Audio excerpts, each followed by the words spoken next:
Magic Jackie and snow crystal. ఒక ఊళ్ళో Angelina అనే మహిళ ఇంకా ఆమె కూతురు స్నో క్రిస్టల్ ఉండేవారు. స్నో క్రిస్టల్ చాలా అందమైన, తెలివైన, దయాగుణం ఉన్న అమ్మాయి. ఏంజెలినాకి పూలు, పుష్పగుచ్చాలు అమ్మే చిన్న వ్యాపారం ఉండేది. ఏంజెలినా తన పేదరికం వల్ల, మోకాళ్ళ నొప్పుల వల్ల చాలా ఆందోళన పడేది. కూతురు యుక్త వయసుకొచ్చింది కనుక ఆమె పెళ్లి గురించి కూడా మదన పడేది. తల్లి, ఏదైనా మంచి సంబంధం కుదిరితే నీ పెళ్లి చేసి నేను ఈ పెద్ద బాధ్యత నుండి విశ్రాంతి పొందాలనుకుంటున్నాను. అమ్మా, నువ్వు అనవసరంగా బాధపడుతున్నావు. దేవుడు అంత మంచి చేస్తాడు. ఇక ఆ దేవుడిదే భారం. తల్లి కూతుళ్ళిద్దరూ ఒకరిపై ఒకరు చాలా బాధ్యతతో ఉండేవారు. వాళ్ళిద్దరూ కలిసి ఇంటి పనంతా చేసేవారు. శీతాకాలం వచ్చేసింది. ఒకరోజు మధ్యాహ్నం సమయంలో ఏంజెలినా, క్రిస్టల్ భోజనం తర్వాత విశ్రాంతి తీసుకుంటూ మాట్లాడుకుంటూ ఉన్నారు. అప్పుడు వారి వీధి తలుపు వెనుక ఏదో జంతువు అరుపు వినిపిస్తూ ఉంది. ఇద్దరి ధ్యాస అటువైపే మళ్ళింది. బహుశా ఎవరిదో పెంపుడు జంతువు అనుకుంటా, మన వీధి తలుపు దగ్గరకొచ్చి అరుస్తున్నట్టుగా ఉంది. అమ్మా, నేను వెళ్ళి బయట ఎవరొచ్చారో చూస్తానుండు. స్నో క్రిస్టల్ కిటికీ నుండి బయటికి తొంగి చూసింది. అప్పుడు తను సంతోషంతో కిలకిలా నవ్వసాగింది. అమ్మా, ఇలారా, చూడు చూడు, ఈ కుక్క పిల్ల ఎంత ముద్దుగా ఉందో. తల్లి కిటికీ దగ్గరకొచ్చి ఆ పప్పిని చూస్తూనే ఉంది. ఇంతలో స్నో క్రిస్టల్ బయటికెళ్ళి ఆ పప్పిని ఎత్తుకుని లోపలికి తీసుకొచ్చింది. ఆ ముద్దొచ్చే చిన్న కుక్క పిల్ల ఒంటిపై మంచు పేరుకొని ఉంది. పాపం అది చలికి వణుకుతూ ఉంది. ఇక వాళ్ళమ్మ దానికి వెంటనే బ్లాంకెట్ కప్పి బాన్ ఫైర్ దగ్గరికి తీసుకొచ్చింది. తల్లి కూతుళ్ళ ప్రేమ, అక్కడి బాన్ ఫైర్ వెచ్చదనం వల్ల ముద్దొచ్చే పప్పి కూడా రిలాక్స్ అవుతూ వాళ్ళిద్దరిని ఆ పప్పి అలాగే చూస్తూ ఉంది. స్నో క్రిస్టల్ కూడా చాలా సంతోషంగా ఉంది. క్రిస్టల్ వెంటనే కిచెన్లోకి వెళ్ళి అక్కడి నుంచి వేడి పాలు తీసుకొచ్చింది. పప్పి త్వరగా పాలు తాగేసింది. అమ్మా, మనం దీని పేరు జాకీ అని పెడదాం. సరే సరే, చాలా ముద్దుగా ఉంది. చూడు, నువ్వు జాకీని చూసుకో, నేను వెళ్ళి పుష్పగుచ్చాలు తయారు చేస్తాను. సరే అమ్మా. స్నో క్రిస్టల్ జాకీతో ఆడుకుంటూ ఉంది. జాకీ పొట్ట నిండింది. దాంతో అది ప్రేమతో ఎగురుతూ గెంతుతూ ఉంది. ఇంతలో ఎవరో బయట తలుపు తట్టారు. చెప్పండి, మీరు ఏం కొనాలనుకుంటున్నారు? మా రాకుమారుడికి అందమైన 100 మంచి పుష్పగుచ్చాలు కావాలి. రేపు మధ్యాహ్నం లోపల ఏర్పాటు చేయగలరా? ఇప్పుడు మీ దగ్గర ఏమన్నా పూలగుచ్చాలు తయారుగా ఉన్నాయా? మీరు కూర్చోండి, నేను మీకు నమూనాకి కొన్ని రకాల పుష్పగుచ్చాలు చూపిస్తాను. మీరు వాటిని రాకుమారుడికి చూపించొచ్చు. ఆయనకి ఏ నమూనా నచ్చుతుందో మీరు నాకు చెప్పండి. సరే, నేను రేపటికల్లా మీకు 100 అందమైన పుష్పగుచ్చాలు తయారు చేసి ఇస్తాను.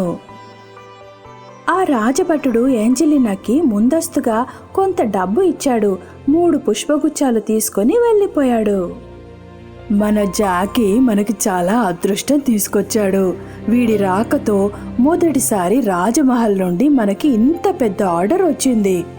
మన అదృష్టానికి తలుపులు తెరుచుకున్నాయి. నువ్వు చెప్పింది నిజమే అమ్మా. ఏంజెలినా లేచి అలా ముందుకు నడిచింది. ఇంతలో మోకాలి నొప్పి వల్ల ఆమె నోటి నుండి అమ్మా అని వచ్చింది. అమ్మా, ఈ మోకాలి నొప్పులైతే నా ప్రాణాలే తీసుకెళ్లేలా ఉన్నాయి.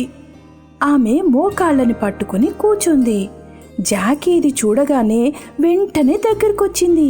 ఇక ఆమె మోకాలిని నాకుతూ ఉంది. అరే, ఇదేంటి, నా మోకాలి నొప్పి ఏమైపోయింది? ఇది నిజంగా ఒక అద్భుతమే జరిగిందే. ఏంజెలినా జాకీని తీసుకొని గుండెలకు హత్తుకుంది. అమ్మా, నిజంగా నీ మోకాలి నొప్పులు పోయాయా? అవునమ్మా, జాకీ నా నొప్పినంతా మాయం చేసింది. ఇది నిజంగా ఒక అద్భుతం చేసింది. తల్లి కూతుళ్ళిద్దరూ సంతోషంతో చూస్తూ ఉండిపోయారు. ఇక జాకీ కూడా కళ్ళు తిప్పుతూ గుండ్రంగా తిరగసాగింది. తల్లి కూతుళ్లతో పూలు కోయడానికి జాకీ కూడా వారి వెనకే వెళ్ళింది. తోటంతా కొత్త రంగు సంతరించుకుంది. అందమైన పూలెన్నో వికసించాయి. తల్లి కూతుళ్ళిద్దరూ పూలు ఏరుతూనే ఉన్నారు. ఇక జాకీ సీతాకోక చిలుకల వెంట పడి ఆడుకుంటున్నాడు. అమ్మా, ఇలా మన తోటలో ఇన్ని పూలు నేనెప్పుడూ చూడలేదు. అవునమ్మా, నాకు కూడా అదే అనిపిస్తుంది. మనకి పుష్పగుచ్చాల పెద్ద ఆర్డర్ మొదటిసారి వచ్చింది. ఇక మనం ఈజీగా ఆ ఆర్డర్ అంతా పూర్తి చేయొచ్చు. మరుసటి రోజు తల్లి కూతుళ్ళిద్దరూ చాలా ఈజీగా 100 పుష్పగుచ్చాలు తయారు చేసేశారు. నాకైతే ఆశ్చర్యంగా ఉంది, ఇన్ని పుష్పగుచ్చాలు ఇంత ఈజీగా ఎలా తయారు చేశామా అని. అవునమ్మా, నిజంగా ఇది అద్భుతమే. ఒక గుర్రపు బండి మీద పుష్పగుచ్చాలన్నీ పెట్టి తల్లి కూతుళ్ళిద్దరూ జాకీతో సహా రాజమహల్కొచ్చారు. రాజపట్టుడొచ్చి పుష్పగుచ్చాలన్నీ కిందికి దించుతున్నాడు. ఇంతలో రాకుమారుడు గుర్రంపై కూర్చుని అటుగా వచ్చాడు. రాకుమారుడి చూపు స్నో క్రిస్టల్ పై పడింది. ఆమెని అలా చూస్తూ ఉండిపోయాడు. స్నో క్రిస్టల్ కూడా రాకుమారుడిని చూసింది. ఆమె సిగ్గుతో తలొంచుకుంది. స్నో క్రిస్టల్ అందం ఆ రాకుమారుడి మనసుని పూర్తిగా దోచేసుకుంది. రాకుమారుడు ఏంజలీనాని అడిగాడు, ఈమె మీ కుమార్తెనా? అవును రాకుమారా, తను నా కూతురే. అది విని రాకుమారుడు ముందుకు సాగిపోయాడు. ఒక రాజభటుడొచ్చి డబ్బులున్న సంచి తెచ్చి ఏంజలినా చేతికిచ్చాడు. మా రాజకుమారుడికి మీ పుష్పగుచ్చాలు బాగా నచ్చాయి. ఆయనే స్వయంగా ఈ ధనాన్ని మీకు ఇచ్చిరమ్మన్నాడు. మరునాడు రాకుమారుడితో రాజు ఏంజలీనాని రాజమహల్కి పిలిపించాడు. రాజు తన కుమారుడికి స్నో క్రిస్టల్ని ఇచ్చి పెళ్లి చేయాలని కోరాడు. రాకుమారుడి పెళ్లి స్నో క్రిస్టల్తో వైభవంగా జరిగింది.